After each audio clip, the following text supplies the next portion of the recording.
Bien le bonjour et bienvenue sur la chaîne JJ. Aujourd'hui on parle de l'histoire de Twitter. Je crois bien que j'ai battu mon record de rapidité d'entrée en matière dans une vidéo. Là je pourrais pas faire mieux. Notre histoire commence chez Odeo. Normal que vous ne connaissiez pas, j'y viens. C'est tout à fait le but de la vidéo en fait. Du coup qu'après vous sachiez ce que c'est. Bon, cessez de m'interrompre s'il vous plaît. Odeo, c'est une start-up américaine fondée par je ne sais plus qui et je ne sais plus qui. Odeo, c'est une start-up américaine fondée par Noah Glass et Evan Williams qui vendait un logiciel de publication de podcasts. L'avenir semblait radieux pour cette petite start-up jusqu'à ce que Apple annonce qu'il y aura une fonctionnalité podcast dans la mise à jour d'iTunes. Et malheureusement déjà à l'époque, pour combattre un Goliath tel qu'Apple, il faut bien plus qu'une petite fronde. Et du coup, Odeo est sur le déclin. C'est con parce qu'à une lettre près, il faisait des gâteaux et c'était réglé quoi. Apple, balayé, c'est plus besoin. Les fondateurs, alors un peu désespérés, demandent à un ami et collègue ingénieur, puisqu'on n'est pas sur une boîte à 150 000 employés, on est sur une petite start-up, de trouver une nouvelle idée à développer pour sauver la boîte. Cet ingénieur, c'est Jack Dorsey, et lors d'une discussion avec Noah, il va exprimer l'idée d'un réseau social basé sur le même système que les SMS, c'est-à-dire partager des messages courts sur son statut avec une limite de 140 caractères. Bon, pour chipoter un peu, les SMS étaient limités à 160 caractères. Je sais pas d'où il a sorti le 140, mais on peut chipoter un peu sur la taille des caractères du coup, non? Et c'est ainsi qu'en 2006 est officiellement lancée pour le public la première version de Status. L'autre mot il vient après, pour l'instant c'est Status. Avec toujours aux commandes Jack, Evan, Noah et Biz Stone. Un mec qui s'est rajouté, mais ils étaient 4 quoi, c'est ça l'information importante. Et donc le 21 mars 2006, le premier statut, qui sera ensuite renommé le premier tweet, est émis par le fondateur et concepteur du site Jack Dorsey, et il dit « Just setting up my Twitter », qui veut dire « Je suis en train d'installer mon Twitter ». Oui, le changement de nom n'a pas tardé, hein. En même temps, Status, c'était pas non plus ouf de ouf, hein.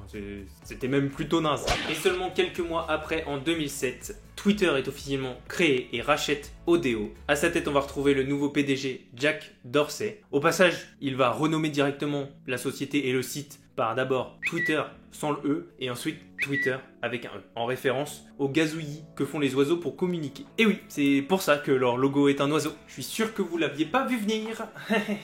En 2007, on a l'apparition d'une des fonctionnalités de Twitter les plus connues aujourd'hui, le hashtag, qui a été suggéré par un utilisateur. À la base, c'est Chris Messina qui a suggéré aux gens qui le suivaient d'utiliser le hashtag pour regrouper les conversations en disant bah voilà, quand je publie un statut, je mets le hashtag pour dire que mon statut appartient à telle catégorie de statut. Ça fait beaucoup de fois le mot statut dit dans une seule phrase, mais ça va très bien le faire pour maintenant.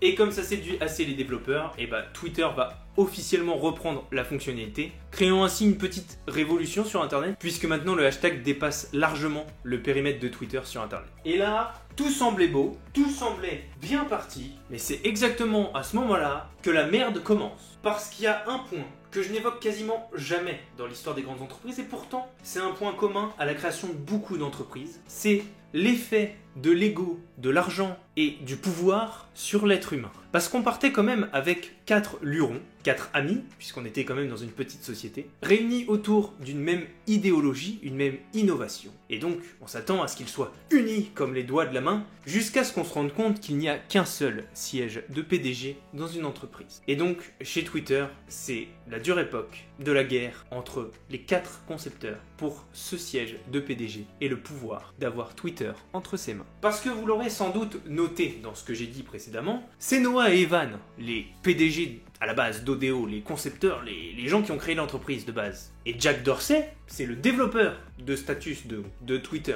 Et le PDG de la nouvelle Twitter, c'est Jack Dorsey, le développeur. C'est rare, c'est extrêmement rare ce genre de manigance. Hein.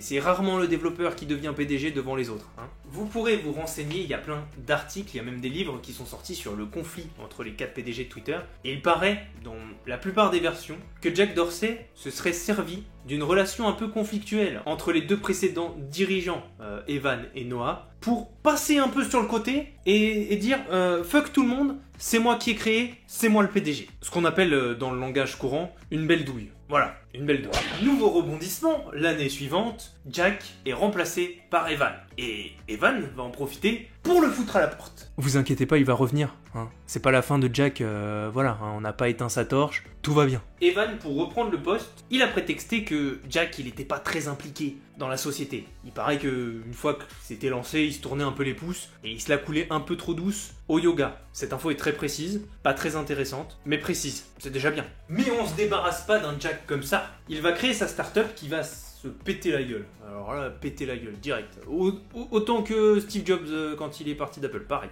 Péter la gueule. Mais c'est là qu'un Jack, c'est très fort. C'est très fort et il faut s'en méfier du coup. Parce que sa start-up, elle se pète la gueule. Du coup, il vient quémander l'amitié chez l'oiseau bleu, il est repris, et il va faire pression sur l'intégralité de la société pour faire virer Evan, qui, je vous le rappelle, venait de le reprendre dans sa société. C'est la revanche des sites. Là on est en plein dedans. Il sortirait un blaster que ça m'étonnerait pas. Mais ce que je trouve le plus hallucinant dans cette histoire, c'est qu'en 2010, ça marche. Et Evan est rétrogradé de son poste de PDG, et c'est Dick Costolo qui reprend la suite. Aujourd'hui, les derniers survivants de la guerre des fondateurs, c'est Jack et Evan, qui se sont accrochés jusqu'au bout. Noah s'est complètement fait oublier, et le dernier, il a démissionné pour divergence d'opinion. Divergence d'opinion, hein. On sait très bien ce que ça veut dire. Et pour conclure cet épisode, et comme je suis un grand fan des fun facts liés à des chiffres, je vous ai dégoté quelques fun facts liés à des chiffres. C'était logique, il fallait juste suivre. Premier point, c'est en 2009 que l'acteur Ashton Kutcher est la première personne à atteindre 1 million de followers sur Twitter.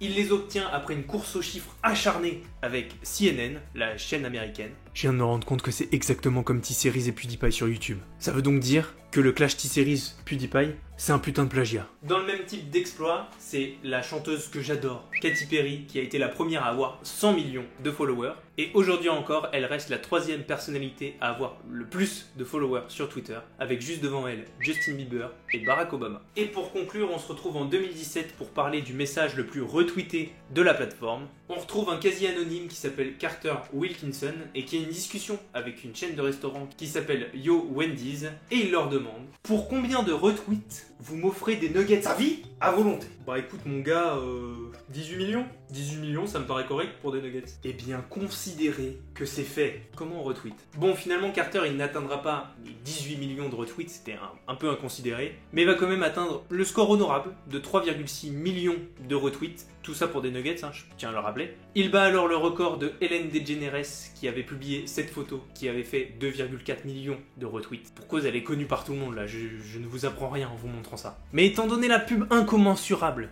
et gratuite qu'avait fait Carter pour le resto Yo Wendy's, et bah ils lui ont quand même offert une barquette de nuggets. On est loin des nuggets gratuits à vie, mais en même temps il n'est pas atteint les 18 millions. On n'allait pas non plus lui donner des nuggets en or, quoi. Bon, en vrai, il y a eu une autre histoire avec un tweet qui a été encore plus retweeté que celui-là. Ça parlait d'un milliardaire qui a payé des gens pour se faire retweeter et devenir légende, etc. Mais je préfère les histoires de nuggets. Je trouve ça plus appétissant et plus intéressant. Voilà, c'est tout ce que j'ai à dire pour ma défense. Ce sera pas vraiment, du coup, un vrai fact, mais au moins vous connaissez cette histoire de nuggets. Et je suis allé au McDo. Voilà qui conclut cette vidéo sur l'histoire de Twitter. N'hésitez pas à découvrir toutes les entreprises dont j'ai parlé dans les épisodes qui sont regroupés dans cette playlist, l'histoire des grandes entreprises. Vous apprendrez plein de choses qui alimenteront des discussions. Vous savez, les moments un peu gênants où tu es à table avec quelqu'un que tu connais pas trop et que tu sais pas trop quoi dire, et bah là tu pourras dire « Hey, tu savais que Google c'est qu'une filiale d'une autre entreprise ?» Bah attends, viens, je vais te raconter. Bon, après, si vous êtes antisocial, et bah vous n'êtes pas obligé de parler, hein. Moi je vous donne des trucs, mais faites ce que vous voulez, hein. Après tout, moi je vous force à rien, hein. Moi je veux juste parler d'entreprise, alors... Et sur ce, je vous souhaite une excellente soirée, une excellente journée, selon à l'heure à laquelle vous regardez cette vidéo, et je vous dis cordialement, et à bientôt sur la chaîne JJ.